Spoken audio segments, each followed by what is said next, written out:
C'est la résilience d'un point de vue mécanique, ça vient de là d'ailleurs, hein. C'est vraiment la capacité d'un matériau à absorber un choc sans se casser. Donc c'est vraiment ça en fait la résilience.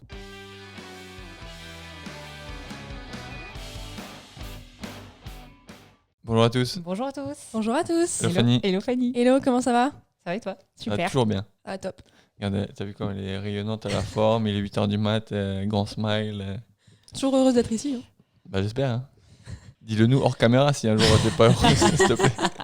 Je vais vous faire des aveux devant la caméra. Quoique ça peut être à mon podcast. Non, j'ai prévu quand même un sujet un peu plus d'actualité. Qu'est-ce qui rend une entreprise résiliente? Qu'est-ce qui rend une entreprise résiliente? Bah, déjà, la résilience, qu'est-ce que c'est? Exactement ce que j'allais vous poser la question. Est-ce que vous avez une définition de la résilience? Moi, j'ai une définition que j'utilise de la résilience qui est ma bonne définition d'ingénieur en mécanique. Je salue tous mes profs d'ingénierie en mécanique et sciences des matériaux. C'est la résilience d'un point de vue mécanique, ça vient de là d'ailleurs. Hein. C'est vraiment la capacité d'un matériau à absorber un choc sans se casser. Donc c'est vraiment ça en fait la résilience. Et pour le coup, je trouve que cette image-là, moi, elle m'aide énormément à m'approprier la définition de la résilience aussi sur le management. Et du coup, c'est ce que j'applique. Moi, si j'avais un ordinateur, je t'aurais sorti la photo de Justin de la résilience, qui est le petit arbre qui pousse au milieu du désert dans une craque avec rien autour qui pourrait lui donner la possibilité de pousser. Tu te souviens de cette image? Ouais, mais pour moi, c'est un peu différent. Non, mais du coup, à chaque fois que j'entends mon résilience, je vois la photo de Justin qui apparaît. Mais effectivement, c'est la capacité à ne pas casser peu importe qui arrive sur le chemin. Et Un peu comme l'arbre et le roseau, quoi. Tu vois, si on voulait faire un petit coucou à Jean de La Fontaine. dans vos expériences passées, est-ce que vous avez eu un exemple en entreprise de résilience? Ouais, alors moi, sur la question qui est qu'est-ce qu'une entreprise résiliente, je sais pas si une entreprise est résiliente. Je pense que les gens dans l'entreprise sont résilients et probablement ça fait que l'entreprise perdure, mais je suis pas sûre que l'entreprise soit résiliente. Pour moi, dans ma vision des choses. Puisque pour moi, l'entreprise, c'est une somme d'individus qui font que l'entreprise est ce qu'elle est. Donc, c'est plutôt les gens à l'intérieur qui sont résilients, qui permettent à l'entreprise de passer une vague, etc. Je répondrai à ta question dans une seconde, mais je pense qu'effectivement, c'est les personnes qui sont résilientes, je pense. Et pour le coup, une entreprise, c'est une somme de personnes. Et après, aussi, évidemment, une stratégie, une vision, des process, des standards, etc. Un marché, des marchés. Mais c'est cet ensemble-là qui fait que l'entreprise est résiliente, et du coup, les personnes. Je pense que juste peut-être pour rentrer dans le détail de comment une personne est résiliente, peut-être, je pense que je sais plus qui a dit ça, c'est je crois que je sais pas si c'est Churchill ou je veux pas le bafouer. Quelqu'un a dit ça. Quelqu'un de connu, de probablement bien.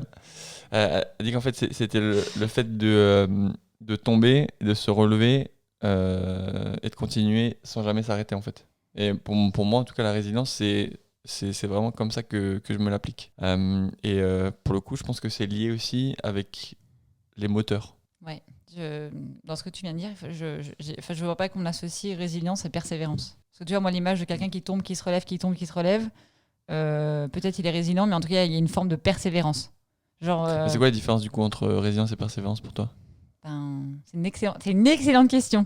La persévérance, c'est que tu as un but, tu travailles fort pour l'atteindre, tu l'as pas encore atteint, mais il faut continuer pour en fait pouvoir l'atteindre. La résilience, c'est que tu as un but, tu vas l'atteindre, tu l'atteins pas et pour le coup, tu as un échec et tu te remets en selle pour te redéfinir cet objectif ou un autre objectif et continuer pour l'atteindre. En fait, il y a cette notion d'échec dans la résilience, je pense, enfin pour moi en tout cas, qu'il n'y a pas dans la persévérance. Quoi qu'il arrive, quelles que soient les épreuves sur ton chemin, tu continues. Ouais. On regardera dans le Larousse. J'ai pas mon téléphone, j'étais à 2 doigts de taper le... Du coup, des moments... Des moments dans vos expériences passées, vous avez connu des moments de résilience. Par exemple, après une grosse crise ou un gros échec, comment vous avez rebondi? C'est dur. Hein. L'exemple du démarrage de Supernotch. Je pense que c'était une bonne expérience de résilience pour ma part. Je suis le 31 octobre patron d'une boîte à New York, à Wall Street. Et puis le 2 novembre, je suis au fin fond de la Haute-Savoie, dans un village que personne connaît, dans un appart vide sans meubles, avec un projet de boîte et puis mon ordinateur, quoi. Personne ne me connaît, je connais personne, pas de réseau. Et là, en fait, pour repartir de ça et avancer, démarrer. Là, pour le coup, il faut faire preuve de résilience. Parce qu'en fait, émotionnellement, le choc, il est énorme. Hein. Je pense qu'il est colossal. Je sais pas si. J'imagine que tu as peut-être connu des choses similaires. Ou peut-être toi aussi, Fanny. Mais tu vois, c'est pas un choc de carrière. Peut-être c'est un choc de carrière quand même, mais c'est surtout un choc émotionnel. Et pour le coup, résilience. Parce que c'est ça qui aurait. Un événement qui aurait pu me briser, qui m'a pas brisé, qui m'a, au final, permis d'avancer. Et par exemple, j'ai 2 questions pour Supernotch, mais quand la crise du Covid est arrivée, Supernotch était tout récent. Donc comment justement tu as rebondi et est-ce que vous pensez que Supernotch est une entreprise résiliente ? Ah ça c'est sûr. Non, mais, on remet le contexte. Hein. T'es rentré en novembre, moi je t'ai rejoint début janvier. On était confinés le 17 mars. Effectivement, on partait de zéro, personne ne nous connaissait. Ça faisait 2 mois, même pas 2 mois et demi qu'on était lancés tous les deux. Honnêtement... Ouais, mais ça revient à ce qu'on disait au début. En fait, c'est les personnes de l'entreprise qui sont résilientes. Oui. Et pour le coup, c'est les leaders de l'entreprise qui font les équipes de l'entreprise, qui font l'entreprise, qui font que elle est résiliente au final. Ah mais tout à fait. Mais pour le coup, oui. Je veux dire là, je pense que la chance qu'on a, c'est qu'on n'a pas réfléchi. En fait, on a juste mis notre cerveau sur le côté gauche de la table et on a continué. Mais on aurait pu aussi se dire, on arrête. Ouais. Il y a une notion qu'on n'a pas abordée qui pour moi est pour le coup un gros moteur de résilience, c'est l'optimisme. Je suis convaincu, j'en parle souvent à Anne-Sophie et je pense que c'est quelque chose que je dis souvent. Je suis convaincu qu'à la fin, et dans tout, ma vie pro, ma vie perso, tout, everything's gonna be okay. Donc en fait, ça me permet d'avancer quoi qu'il arrive. Parce que comme je sais qu'à la fin, au bout du bout, tout va bien aller, j'avance. Donc ça me permet c'est ma façon à moi de ne pas me poser de questions et quel que soit l'obstacle devant moi, j'avance. Ah, du coup, ça revient à un état d'esprit aux personnes. Et du coup, comment être résilient ? Je vais faire une réponse qui va pas plaire, moi. Je pense que c'est une question de valeur, d'état d'esprit et d'éducation. Sincèrement, je pense que c'est. Là, du coup, si t'as pas les bonnes valeurs, pas le bon état d'esprit, pas la bonne éducation, on est pas dans la merde. À la base, je pense que c'est plus facile en réunissant ces 3-là. Je dis pas qu'on peut pas le devenir parce que les valeurs peuvent évoluer, l'état d'esprit peut évoluer, l'éducation peut se rattraper. Je dirais, il y a rien de on-off, mais je pense que ça passe par là en fait. Accepter de continuer alors que tu viens de prendre un grand coup de barre dans le ventre, il faut vraiment en avoir envie en fait. C'est en soi. Donc, et ça, je veux dire, ok, les gens à côté peuvent dire ouais, vas-y, let's go, relève-toi.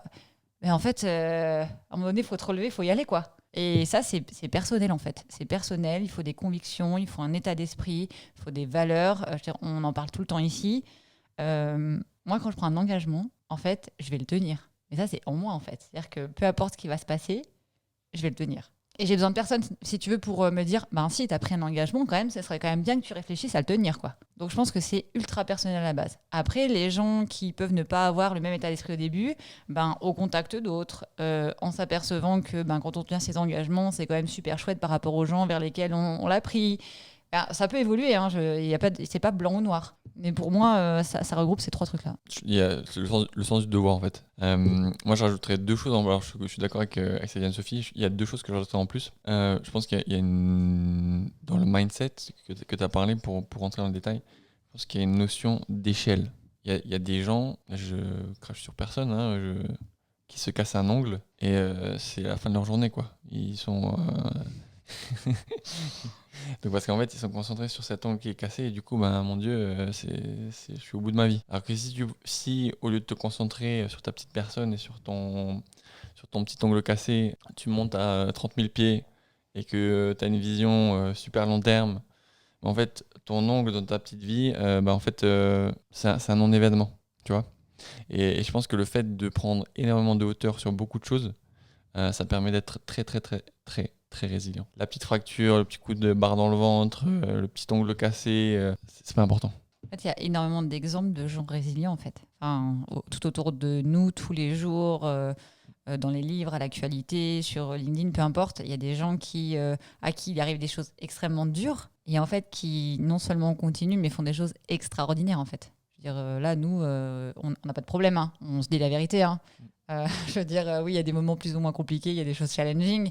Mais si effectivement on prend du recul, on va bien. Mais et en fait, pour les gens qui voudraient se développer sur cette partie-là, moi, je les encourage à regarder des gens qui ont eu un accident et qui ont eu un handicap et qui pourtant font des choses extraordinaires que je serais incapable probablement de faire. Des gens qui ont tout perdu et qui, pour autant, ont lancé une boîte eux-mêmes parce que personne ne croyait en eux et ils ont développé une entreprise, créé de l'emploi et aujourd'hui, ils sont devenus des piliers. Enfin, il y a énormément d'exemples. Moi, j'adore lire des biographies, au-delà de l'aspect curieux, de voir comment la vie des gens s'est déroulée, etc. Mais tu vois que les gens, ils ont été dans des galères, mais pas possibles. En fait, des gens ultra connus, ultra célèbres, ultra successful, etc. Ils ont connu des trucs, mais que nous, on connaîtra jamais, quoi. C'est super inspirant, je pense, effectivement, et je te rejoins là-dessus, de regarder ce qui se fait ailleurs et de se rendre compte, en fait, qu'on est déjà super chanceux. Et le deuxième truc que je voulais rajouter par rapport à tout à l'heure, mon deuxième point, c'était l'environnement aussi. Le fait d'être dans un environnement qui est sponsor, qui est encourageant, je pense que c'est quand même important. Et pour le coup, il faut aussi avoir le courage de sélectionner son environnement. Et je sais que je l'ai déjà dit dans un autre podcast, ça m'a valu des questionnements familiaux. Il faut savoir faire le tri dans son entourage. Il faut avoir le courage de faire le tri dans son entourage. Le fait d'être avec des gens qui en permanence broient du noir, qui sont en permanence négatifs, qui sont dans la critique, dans la jalousie, dans la comparaison, ça va pas aider. Ça va pas aider à être résilient. Alors que si effectivement tu as des gros boosters autour de toi, tu as des gens ultra positifs qui ont une vision long terme comme la tienne, ou pas d'ailleurs, mais qui ont un mindset de vision long terme et qui encouragent le fait de faire et d'avancer, ça va t'encourager à faire et avancer. Tu vois, j'ai un exemple qui me vient en tête. J'ai fait un marathon il y a quelques années, sans être marathonien, je ne suis pas du tout marathonien. Et sans m'entraîner, et pour le coup, genre, au 40e kilomètre, j'entendais mon bassin craquer, hein, j'imagine. Donc, au bord de la route, il y a des gens dans un marathon qui t'encouragent, qui te poussent, etc. C'est peut-être aussi le sens du devoir. Et je voulais pas les décevoir. Donc, je me suis dit, alors déjà, moi, je m'étais dit que quoi qu'il arrive, je finirais le marathon. Donc, j'ai fini le marathon. Vous imaginez pas en quel état. Enfin bref, je l'ai fini. Mais pour le coup, le fait d'avoir un entourage qui, au final, te dit, vas-y, continue, avance, etc., ça booste. Ça te permet d'être résilient aussi. Donc, je pense que c'est super important. #Law of Attraction. Tout à fait. Law of Attraction. Tout à fait. Super, super important. Tu pourrais mettre le hashtag. Est-ce qu'on a répondu à ta question, Fanny ? Ouais, en fait, je trouve que la résilience, c'est vraiment un sujet moi, qui m'intéresse beaucoup. Je me passionne, je lis plein d'articles là-dessus. Et je pense que c'est un sujet qui est très vaste. Et je pense que déjà, on a éclairé une bonne partie de la chose. Mais je pense que je vous en mettrai encore un de ces jours avec ce thème-là. Avec plaisir. Et du coup, pour répondre au final à la question initiale de comment... qu'est-ce qu'une entreprise résiliente ? Une entreprise résiliente, c'est tout ça. C'est une entreprise qui a... Les humains qui la composent. Et qui a une vision long terme, qui avance, qui se pose des questions, qui sait ce qui est important, qui sait ce qui est pas important, pardon, qui s'entoure avec les bonnes personnes, qui leur permettent en fait d'avancer, quelle que soit la difficulté. C'est bon. Intéressez-vous à... Vous connaissez Oprah Winfrey ? Oui. Vous connaissez sa vie ? Non. Alors, regarde sa vie, elle est ouf. #Oprah du coup. Allez, vous souhaitez une bonne journée. Bonne journée à tous. Bonne journée à tous.